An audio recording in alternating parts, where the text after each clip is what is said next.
Hello everyone.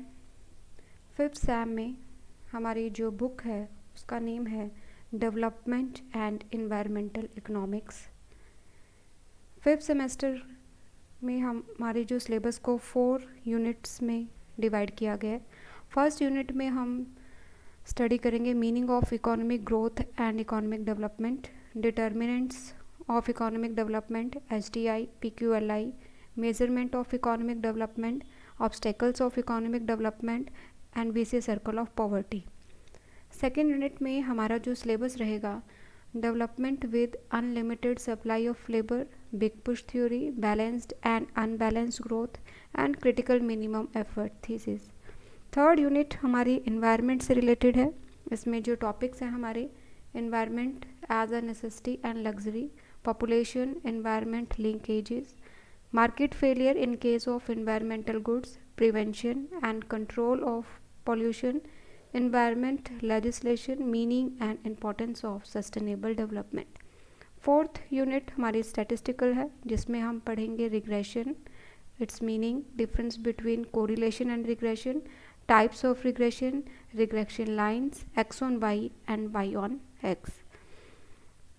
तो आज हम हमारा फर्स्ट चैप्टर स्टार्ट करेंगे economic growth and development. Meaning of economic growth से पहले हम थोड़ा सा इसका इंट्रो पार्ट कर लेते हैं। Economic development is equally important for every country. जो हमारा आर्थिक विकास है वो प्रत्येक देश के लिए महत्वपूर्ण है। एक अल्पविकसित देश जो है अपना आर्थिक विकास करना चाहता है क्योंकि उसकी अर्थव्यवस्था में जितनी भी समस्याएं हैं, पॉवर्टी की, बेरोज़गारी की या लो स्टैंडर्ड ऑफ लिविंग की, तो इसका समाधान वो कर सकता है। एक डेवलप्ड कंट्री, उसके लिए भी आर्थिक विकास समान रूप से महत्वपूर्ण है क्योंकि यह उन देशों को अपनी वर्तमान समृद्धि दर मीन्स जो उनकी ग्रोथ रेट है उसको बनाए रखने में सहायता देता है। तो इस तरीके से हम कह सकते हैं कि इकोनॉमिक डेवलपमेंट जो है वो इक्वली इम्पोर्टेंस है हर कंट्री के लिए, चाहे वो डेवलप्ड कंट्री हो चाहे वो अंडर डेवलप्ड कंट्री हो। अगर हम मीनिंग की बात करें इकोनॉमिक ग्रोथ, मीनिंग क्या है इकोनॉमिक ग्रोथ का? अगर सिंपल लैंग्वेज में हम लोग कहें तो economic growth income and production में होने वाली जो लॉन्ग रन इंक्रीज है, जो आय और उत्पादन में होने वाला जो दीर्घकालीन वृद्धि है, वो है हमारा इकोनॉमिक ग्रोथ। आय तथा उत्पादन के मूल्य में वृद्धि तब हो सकती है जब वस्तुओं तथा सेवाओं के उत्पादन में वृद्धि हो तथा वस्तुओं तथा सेवाओं की कीमतें स्थिर रहे, या फिर जब वस्तुओं तथा सेवाओं की कीमतों में वृद्धि हो और वस्तुओं तथा सेवाओं का उत्पादन स्थिर रहे। जनरली हम लोग सिंपली हम कह सकते हैं कि आय तथा उत्पादन में होने वाली दीर्घकालीन वृद्धि से है किसका संबंध? इकोनॉमिक ग्रोथ का। यहाँ पर प्रोफेसर मायर हैं, उन्होंने एक डेफिनेशन दी, economic growth may be defined as the process whereby the real per capita income of the country increases over a long period of time. अब यहाँ पर एक वर्ड यूज़ हुआ है per capita income. Per capita income क्या है? Per capita income को हम कैसे फाइंड आउट करेंगे किसी कंट्री की? तो इसका मेथड क्या होता है कि हम उस जिस भी कंट्री की पर कैपिटा इनकम फाइंड आउट करना चाहते हैं, हम उस कंट्री की नेशनल इनकम को वहाँ की टोटल पॉपुलेशन से डिवाइड कर देंगे तो हमें उस कंट्री की पर कैपिटा इनकम मालूम हो जाएगी। अगर उस कंट्री की पर कैपिटा इनकम बढ़ रही है तो हम लोग कह सकते हैं कि उस देश का आर्थिक समृद्धि जो है वो हो रही है, इकोनॉमिक ग्रोथ जो है वो हो रहा है। इसके बाद आता है economic development. Economic development is a process whereby an economies real national income increases over a long period of time. Professor Meier and Baldwin की ये डेफिनेशन है। Thus we can say that economic development includes both economic growth as well as economic welfare. हमारा जो economic development है ये एक broad concept है। Broad concept कैसे है? क्योंकि देखिए जैसे हम लोगों ने भी लास्ट लाइन पर पढ़ा कि economic development includes both economic growth.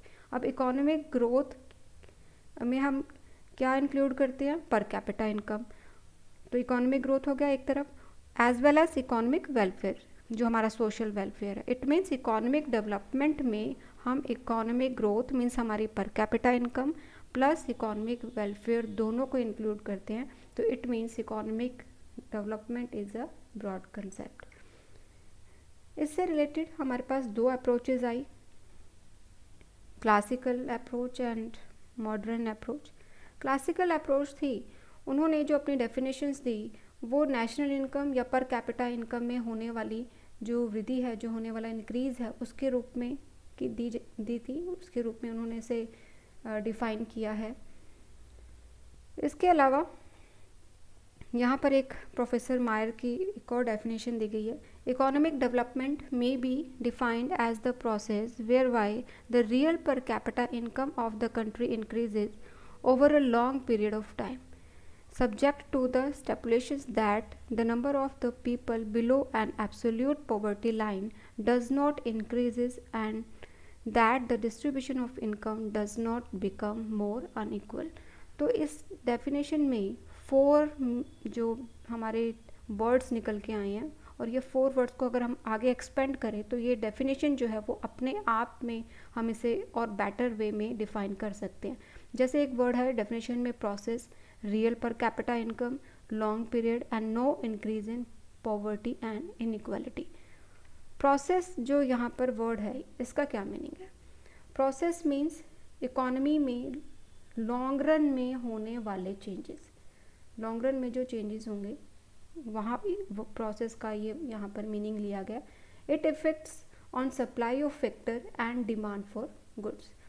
अब आगे इसको हम और एक्सपेंड कर सकते हैं कि अगर लॉन्ग रन में कोई चेंज आता है तो सप्लाई ऑफ फैक्टर में कौन कौन से चेंजेस आते हैं, इसमें हम कौन कौन से पॉइंट ले सकते हैं। जैसे कैपिटल फॉर्मेशन है, कैपिटल एक्यूमुलेशन कह सकते हो, जनसंख्या में वृद्धि, पॉपुलेशन में अगर कोई इंक्रीज होता है, एफिशिएंसी ऑफ लेबर या उसमें कोई इम्प्रूवमेंट होता है, तो इनमें जो चेंजेस आएंगे वो किस में आएंगे? सप्लाई ऑफ फैक्टर में।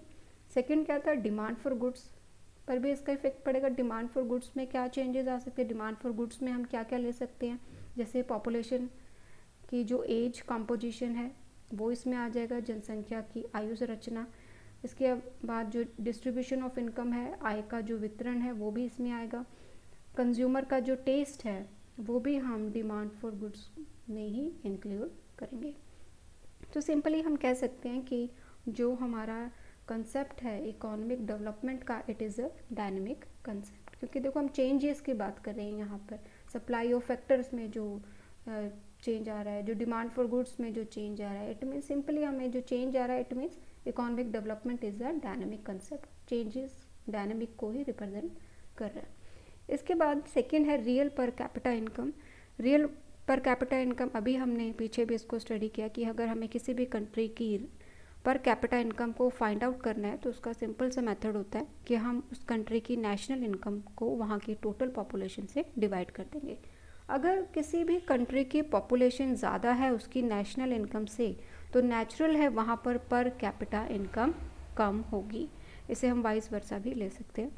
लॉन्ग पीरियड है, यानी कि जो इकोनॉमिक डेवलपमेंट है ये लॉन्ग रन पीरियड की बात करता है। लॉन्ग रन पीरियड जैसे हम इसको एक एग्जांपल से समझ सकते हैं कि जैसे मान लीजिए कि किसी भी ईयर में, मान लो 2015 में या 16 में प्रोडक्ट्स, जो हमारा प्रोडक्शन है वो इंक्रीज़ हो जाता है और जिसकी वजह से हमारी नेशनल इनकम में भी इंक्रीज़ हो जाता है, तो हम इसे इकोनॉमिक डेवलपमेंट नहीं कह सकते, क्योंकि ये पर्टिकुलर एक ईयर का ही शो कर रहा है और ये लॉन्ग, और हम किसकी बात कर रहे हैं? लॉन्ग पीरियड की।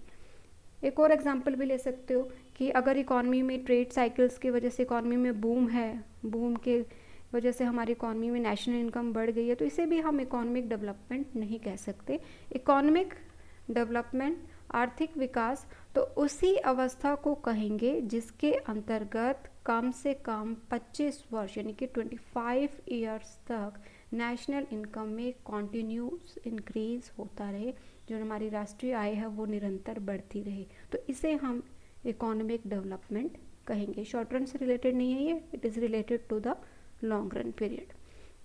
Fourth point simple, no increase in poverty and inequality means economic development में हम ये भी कहेंगे कि इकॉनमी में पॉवर्टी में और इनइक्वालिटी जो असमानता है उसमें भी वृद्धि नहीं होनी चाहिए। तो ये कुछ क्लासिकल ने डेफिनेशंस थी और उसके जो व्यूज़ था वो भी हमने इसको देखा। इसके बाद मॉडर्न अप्रोच या मॉडर्न व्यू, इसमें प्रोफेसर गोलेट थे, उन्होंने एक बहुत अच्छी और सिंपल डेफिनेशन दी जो अपने आप में जो मॉडर्न अप्रोच है उसको डिफाइन करती है।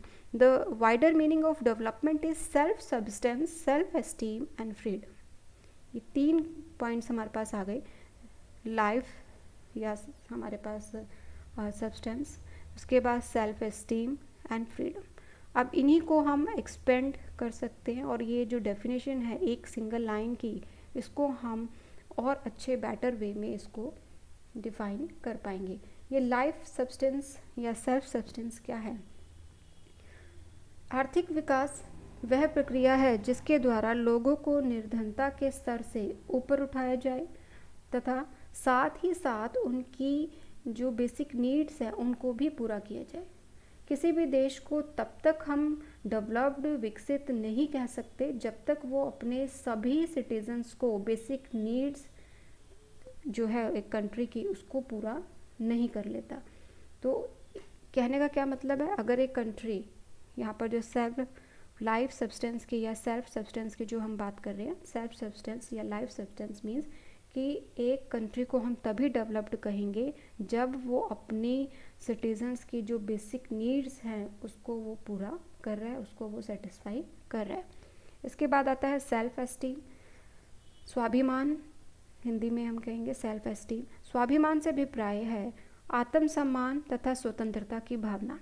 यदि कोई अर्थव्यवस्था दूसरों द्वारा एक्सप्लॉइट शोषित की जाती है तथा उसे दूसरों के साथ समान शर्तों पर व्यवहार करने का अधिकार नहीं है तो उसे विकसित नहीं माना जा सकता। अल्प विकसित देश स्वाभिमान के लिए विकास करना चाहते हैं। वे निम्न कोटि की आर्थिक अवस्था से संबंधित दूसरों पर निर्भरता तथा गुलामी की भावनाओं को दूर करना चाहते हैं। अतः आर्थिक विकास का दूसरा पहलू है ऐसी दशाएं उत्पन्न करना जिसके फलस्वरूप लोगों के स्वाभिमान सेल्फ एस्टीम में वृद्धि हो। इसके लिए मानवीय सम्मान को विकसित करने वाले सामाजिक, राजनैतिक और जो धार्मिक संस्थाएं हैं, जो इंस्टीट्यूशंस हैं, उनको स्थापित किया जाना चाहिए। तो ये हम सारी बात किस में करेंगे? सेल्फ एस्टीम में, हमारे स्वाभिमान से रिलेटेड जो बातें आएंगी। इसके बाद आता है फ्रीडम। स्वतंत्रता से अभिप्राय है 3 बुराइयां अर्थात निर्धनता, अज्ञानता तथा गंदगी से मुक्ति। Freedom refers to freedom from poverty, ignorance and squalor, जिससे लोग अपने भविष्य का स्वयं निर्धारण कर सके। कोई भी मनुष्य तब तक स्वतंत्र नहीं माना जा सकता यदि उसे चुनाव करने की स्वतंत्रता नहीं है। इट मीन्स यहाँ पे हमें पूरी फ्रीडम होनी चाहिए कि हम अपनी फ्यूचर से रिलेटेड जितने भी डिसीजंस हैं वो ले सके, तभी हम किसी इकॉनमी को जो डेवलप्ड इकॉनमी कह सकते हैं। इसके बाद एलिमेंट्स हैं इकोनॉमिक डेवलपमेंट के। Basically there are the 4 elements जो भी हमने पीछे डिस्कस किए हैं। राइज इन पर capita income, economic development is a long run process, increase in economic welfare, structural, institutional and technological changes. अब ये इसके कुछ एलिमेंट्स आ जाएंगे यहाँ पर। इसके बाद फीचर्स हैं हमारी डेवलप्ड इकोनॉमिक्स की। पहली फीचर है मोर पर कैपिटा रियल इनकम। जो हमारी डेवलप्ड कंट्रीज़ होती हैं उनकी जो पर कैपिटा इनकम होती है वो ग्रेटर होती है अंडर डेवलप्ड कंट्री से। अगर इसकी हम वर्ल्ड डेवलपमेंट रिपोर्ट के अकॉर्डिंग अगर हम देखें तो हमारी जो डेवलप्ड कंट्री है उनकी पर कैपिटा इनकम 30% तक ज़्यादा होती हैं अंडर डेवलप्ड कंट्री से। It means higher than underdeveloped countries. इसके बाद हमारा आता है high rate of growth. High rate of growth क्या है, थोड़ा सा इसको देख लेते हैं हम लोग। Economic growth rate is the percentage change in value of all of the goods and services produced in a nation during a specific period of time as compared to earlier period. In most cases we can say that the economic growth rate measures the changes in a nation's GDP, यानी कि किसको measure करता है? Nations की gross domestic product यानी कि GDP को measure करता है। तो जो हम देखते भी हैं कि हमारी जो डेवलप्ड कंट्रीज़ हैं उनकी जो जीडीपी होती है वो हायर होती है rather than underdeveloped countries. Next है हाई स्टैंडर्ड ऑफ लिविंग। जो हमारी डेवलप्ड कंट्रीज़ होती है उनका स्टैंडर्ड ऑफ लिविंग भी हाई होता है। वो बेसिकली अपनी नीड्स को पूरा ही नहीं कर पाते, बल्कि जो हमारे लग्जरीज नीड्स हैं, जो हमारे कंफर्ट्स हैं, उनका भी कंजप्शन जो है वो बड़ी इजीली कर लेते हैं।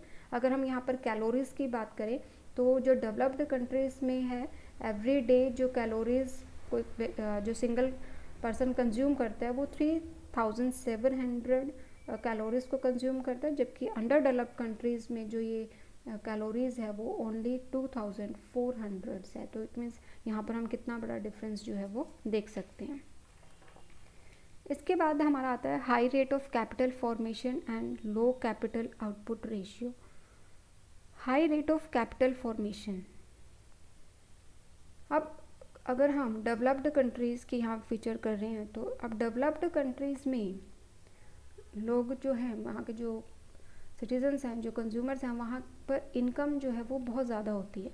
इनकम ज़्यादा है तो इट मीन्स वो सेविंग भी ज़्यादा करेंगे, और वो अपनी सेविंग को ऐसे बहुत सारे प्रॉफिटेबल्स प्रोडक्टिव एरियाज़ में इन्वेस्टमेंट करते हैं, और क्योंकि वहाँ पर इन्वेस्टमेंट करने की बहुत सारी फैसिलिटीज़ उनके पास अवेलेबल होती हैं, तो नेचुरल है कि वहाँ पर कैपिटल फॉर्मेशन भी क्या होगा, हाई होगा, और जो हमारा कैपिटल आउटपुट रेशियो है वो लो होगा। कैपिटल आउटपुट रेशियो मीन्स कि कैपिटल के कम इन्वेस्टमेंट से भी वो ज़्यादा से ज़्यादा प्रोडक्शन जो है वो कर लेते हैं। इट मीन्स जो प्रोडक्टिविटी होती है कैपिटल की वो ज़्यादा होती है।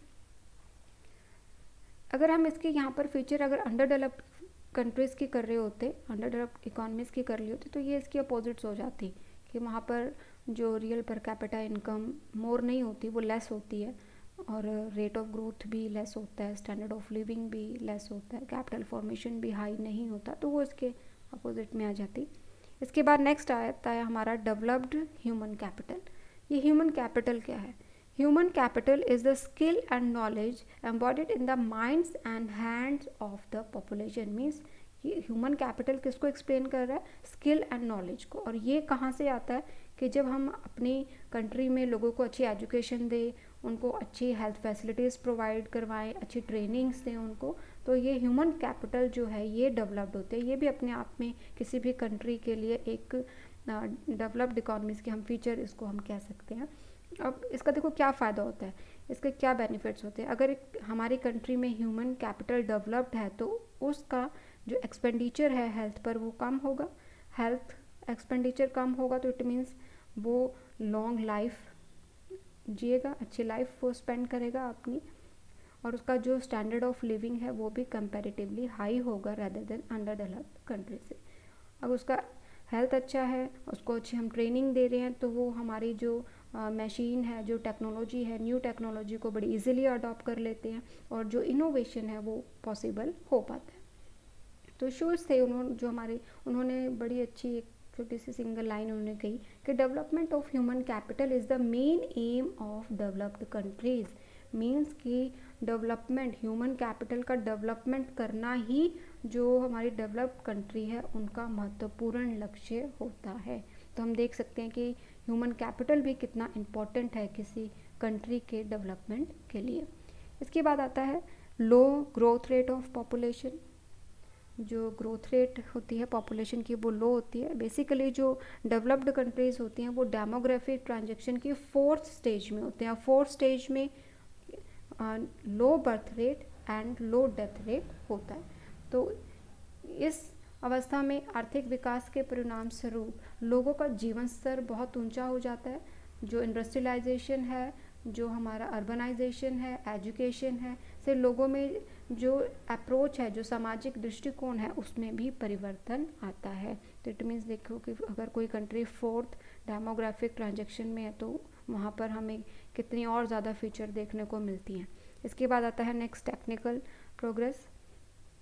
Technical progress according to Lipsey is brought about by innovation which introduce new products, new way of producing existing products and new forms of business organization। अगर हम इसको सिंपल एग्जांपल से देखें तो हमारे जापान और जर्मनी जैसे जो देश हैं जहाँ पर इकोनॉमिक डेवलपमेंट इतना फास्ट हुआ है, वहाँ पर रीज़न क्या था, वहाँ पर साइंटिफिक और जो टेक्निकल जो प्रोग्रेस थी वो बहुत हाई था। तो इट मीन्स किसी भी कंट्री के डेवलपमेंट के लिए टेक्निकल प्रोग्रेस भी इम्पॉर्टेंट है। ऑक्यूपेशन स्ट्रक्चर की अगर बात करें तो डेवलप्ड कंट्री में जो हमारी कैपिटल होती है वो कहाँ पर ज़्यादा ऑक्यूपाइड होती है, सेकेंडरी सेक्टर में या फिर टर्शरी सेक्टर में। एग्रीकल्चर सेक्टर में उसका जो परसेंट है वो कम होता है। अगर हम यहाँ एग्जांपल देखें, जैसे यूएसए की बात करें तो यूएसए में ओनली 4% पॉपुलेशन जो है वो प्राइमरी सेक्टर एग्रीकल्चर सेक्टर पर डिपेंड करती है, लेकिन वहाँ पर टेक्नोलॉजी इतनी एडवांस है कि वहाँ पर एग्रीकल्चर सेक्टर में वो केवल अपनी जो फूड से रिलेटेड जो नीड्स हैं उसी को पूरा नहीं कर पाते, बल्कि वो उन गुड्स को एक्सपोर्ट भी करते हैं। लेकिन अगर इसके अपोजिट इंडिया की बात करें तो इंडिया में नियर अबाउट 60% पॉपुलेशन जो है वो अभी भी एग्रीकल्चर पर ही डिपेंड करती है, और वहाँ एग्रीकल्चर जो है अभी भी एडवांस नहीं है, जिसकी वजह से भारत जैसे देश में भोजन संबंधी जो आवश्यकताएं हैं उसको आज भी बड़ी ही कठिनाई से पूरा किया जाता है। तो हमें बहुत सारी प्रोडक्ट्स हैं जिसको हम इंपोर्ट करते हैं। इसके बाद नेक्स्ट आता है wider size of the market. अब वाइडर साइज, मार्केट का वाइडर साइज भी एक इम्पॉर्टेंट है किसी भी कंट्री के डेवलप के लिए। अगर फीचर की बात करें तो डेवलप्ड इकोनॉमीज़ में जो साइज़ होता है मार्केट का वो वाइडर होता है, और इसका बेनिफिट क्या होता है कि वहाँ पर labour of division and specialisation possible हो पाता है, जिससे उनकी जो एफिशिएंसी है काम करने की जो वो बढ़ जाती है, जो प्रोडक्शन है, जो प्रोडक्टिविटी है फैक्टर्स की वो भी इंक्रीज़ हो जाती है। तो हम लोग यहाँ पर ये कुछ फीचर्स हैं जो हम यहाँ देख सकते हैं। इसके बाद आता है difference between economic development and economic growth. हमने कंसेप्ट पढ़ लिया इकोनॉमिक ग्रोथ क्या है एंड इकोनॉमिक डेवलपमेंट क्या है, तो यहाँ पे कुछ हम लोग डिफरेंस करेंगे तो ये अपने आप में और क्लियर हो जाएगा। इकोनॉमिक ग्रोथ नैरो कंसेप्ट है and economic development is a broad concept. ये भी हमने स्टार्टिंग में भी किया था। नैरो कंसेप्ट कैसे है इकोनॉमिक ग्रोथ, क्योंकि यहाँ पर हम सिर्फ पर कैपिटा इनकम की बात करते हैं, और economic development is a broad concept क्योंकि यहाँ पर हम पर कैपिटा इनकम के साथ साथ इकोनॉमिक वेलफेयर, सोशल वेलफेयर को भी लेकर चलते हैं। तो हम कह सकते हैं कि economic development is a broad concept. Economic growth जो है वो क्वांटिटेटिव कंसेप्ट है, और इकोनॉमिक डेवलपमेंट जो है वो क्वांटिटेटिव एंड क्वालिटेटिव कंसेप्ट है। क्वांटिटेटिव क्वांटिफायर है क्योंकि हम लोग बात करें पर कैपिटा इनकम की। इकोनॉमिक ग्रोथ में हम किसे लेते हैं, पर कैपिटा इनकम को, जिसको हम मेजर कर सकते हैं। इट मीन्स क्वांटिफाई है, क्वांटिटेटिव कंसेप्ट हुआ ये। और इकोनॉमिक डेवलपमेंट जिसमें हम पर कैपिटा इनकम यानी कि क्वांटिफायर है, क्वांटिटेटिव हो गया, और सोशल वेलफेयर जिसको हम मेजर नहीं करते, तो ये क्वालिटेटिव कंसेप्ट हो जाएगा। इट मीन्स इकोनॉमिक डेवलपमेंट जो है वो क्वांटिटेटिव एंड क्वालिटेटिव कंसेप्ट है। इसके बाद आता है हमारा economic growth spontaneous changes and economic development is discontinuous changes। शिम्प्यूटर ने एक बड़ी सिंपल सी लैंग्वेज में इसको डिफाइन किया है। Development is a discontinuous and spontaneous change in the stationary state which forever alters and displaces the equilibrium state previously existing, while growth is a gradual and steady change in the long run which comes about by general increase in the rate of saving and population। तो ये छोटी सी definition अपने आप में इसको define कर रही है। इसके बाद इकोनॉमिक ग्रोथ जो टर्म है, economic growth is applicable to economically advanced countries where most of the resources are already known and developed। यानी कि जो ग्रोथ, इकोनॉमिक ग्रोथ जो है ये किन कंट्रीज़ के लिए एप्लीकेबल है, एडवांस कंट्री के लिए। और economic development should relate to backward countries where there is a possibility of developing and using it unused resources. Means जो इकोनॉमिक डेवलपमेंट का जो कंसेप्ट है ये किन के लिए एप्लीकेबल है, बैकवर्ड कंट्रीज़ के लिए। इसके बाद हमारा लास्ट पॉइंट हम कह सकते हैं इकोनॉमिक ग्रोथ में हम लोग जो प्रोडक्टिविटी है इसको कंसिडर नहीं करते, और इकोनॉमिक डेवलपमेंट में हम इंक्रीज़ इन प्रोडक्टिविटी को कंसिडर करते हैं। ये जो प्रोडक्टिविटी है, प्रोडक्टिविटी मीन्स जो प्रति हेक्टेयर भूमि या प्रति श्रमिक द्वारा किए जाने वाला जो उत्पादन है उसको हम लेते हैं। यहाँ पर एक पॉइंट और रह गया, distribution of income. Economic growth में डिस्ट्रीब्यूशन ऑफ इनकम को हम कंसीडर नहीं करते और इकोनॉमिक डेवलपमेंट में हम डिस्ट्रीब्यूशन ऑफ इनकम को कंसीडर करते हैं। अब देखो, अगर हम कंसीडर नहीं कर रहे इकोनॉमिक ग्रोथ में तो इट मीन्स यहाँ पर जो पुअर और रिच पीपल है उनके बीच में जो गैप है वो राइज हो जाता है और पुअर पीपल्स की जो संख्या है वो लगातार बढ़ती चली जाती है।